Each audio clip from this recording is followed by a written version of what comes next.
बहिणींच्या खात्यामध्ये 2100 रुपये जमा करणार। थोड्याच वेळापूर्वी ज्यांनी ही योजना सुरू केली ते माननीय उपमुख्यमंत्री एकनाथ शिंदे यांनी घोषणा केलेली आहे। शिवाय लाडक्या बहिणींसाठी सामाजिक न्याय विभाग आणि आदिवासी विभागाचा 344.74 कोटी रुपयांचा निधी वळवण्यात आलेला आहे। तसेच लाडक्या बहिणींचा जर ई-केवायसी केली तर पुन्हा हप्ते सुरू होणार असं सुद्धा माननीय देवेंद्र फडणवीस यांनी लाईव्हत सांगितलेलं आहे। नेमक्या या 3 अपडेट काय आहेत सविस्तर पाहूयात आजच्या व्हिडिओमधून।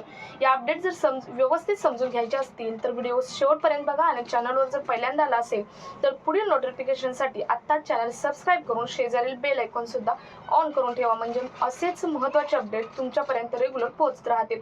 तर नमस्कार, मी पूनम आणि तुम्ही पाहत आहात पुन्हा एक नवीन अपडेट। तर लाडक्या बहिणींच्या खात्यामध्ये 2100 रुपये जमा होणार असं थोड्याच वेळापूर्वी माननीय एकनाथ शिंदे यांनी लाईव्हत सांगितलेलं आहे। नेमके ही अपडेट काय आहे आपण या 2 अपडेट झाल्यानंतर पाहणारच आहोत। शिवाय एकनाथ शिंदे नेमके काय म्हणाले हे सुद्धा मी लाईव्ह स्वरूपाची एक क्लिप तुम्हाला पुढे दाखवणार आहे। त्या अगोदर लाडक्या बहिणींच्या मे महिन्याचा जो हप्ता आहे तो मे महिन्याचा हप्ता जमा करण्यासाठी सामाजिक न्याय विभाग आणि आदिवासी विभागाचे 344.74 कोटी रुपयांचा निधी वळवण्यात आलेला आहे। या अगोदरची लाडक्या बहिणींच्या पार्श्वभूमी पाहिली, लाडक्या बहीण योजनेची पार्श्वभूमी पाहिली तर अनेक वेळा सामाजिक न्याय विभाग असेल, आदिवासी विभाग असेल किंवा अनेक बाकीच्या योजना आहेत, या बाकीच्या योजनेतील लाभार्थ्यांचे लाभ काढून घेऊन या योजनेतील लाभार्थ्यांच्या खात्यामध्ये लाडकी बहीण योजनेच्या लाभार्थ्यांच्या खात्यामध्ये पैसे जमा केलेले आहेत। आणि यावरती माननीय हायकोर्टने मागच्या 4 महिन्यामध्ये सुद्धा आक्षेप घेतला होता आणि त्यावेळेस सांगितलं होतं की लाडकी बहीण योजनेमुळे बऱ्याच योजनांच्या लाभार्थ्यांवर अन्याय होत आहे, कारण लाडकी बहीण योजनेसाठी हा निधी दुसऱ्या योजनांचा वापरला जात आहे, वळवला जात आहे। त्यामुळे ही योजना बंद करावी, राज्य सरकारने बंद करावी असं हायकोर्टने सांगितलं होतं। त्यानंतर बऱ्याच विरोधकांनी सुद्धा ही घोषणा आहे किंवा हा निर्णय आहे यावरती पॉझिटिव्ह रिप्लाय देत हा मुद्दा उचलून धरला होता आणि सांगितलं होतं की जे लाभार्थी नाहीत, म्हणजे लाडक्या बहीण योजनेच्या क्रायटेरियामध्ये बसणाऱ्या ज्या महिला नाहीत त्या सुद्धा यावरती लाभ घेत आहेत।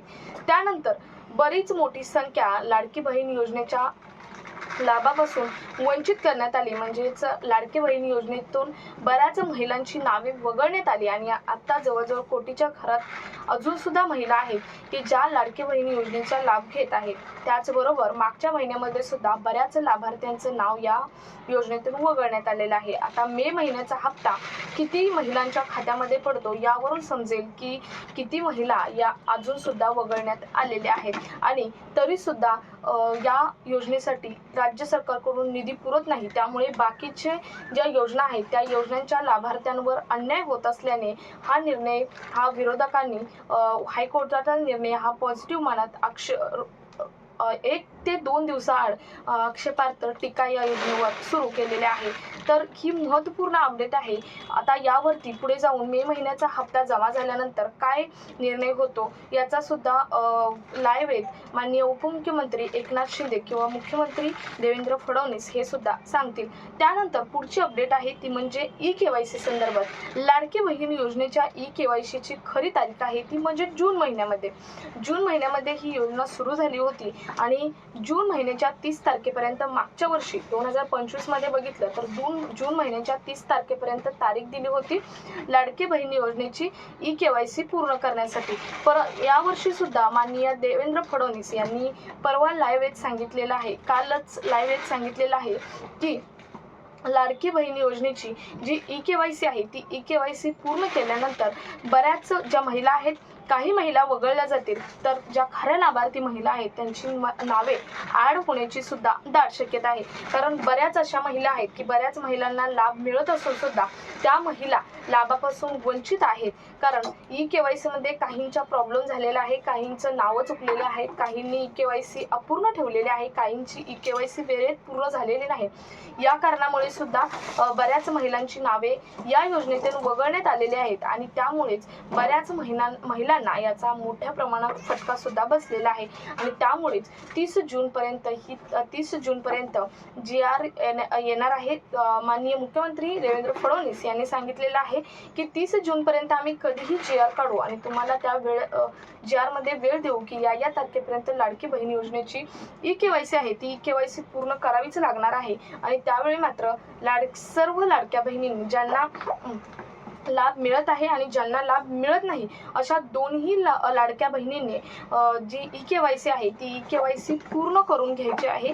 कारण ज्यांना लाभ मिळत नाही त्यांनी आम्हाला लाभ मिळत नाही असं म्हणून तुम्ही EKYC करायची नाही असं नाही। जर तुम्ही खरे लाभार्थी असाल तर तुमचं पुन्हा नाव ॲड होण्याची शक्यता आहे, त्यामुळे प्रत्येकाने EKYC ही करून घ्यायची आहे। याचा ऑफिशियली JR 30 तारखेपर्यंत निगमित केला जाणार आहे, तेव्हा आपल्या चॅनलवर तो ऑफिशियली पोस्ट केला जाणार आहे। आता सर्वात महत्त्वाची अपडेट आहे ती म्हणजे लाडक्या बहिणींच्या खात्यामध्ये 2100 रुपये आम्ही जमा करू असं थोड्याच वेळापूर्वी माननीय उपमुख्यमंत्री एकनाथ शिंदे यांनी घोषणा केलेली आहे।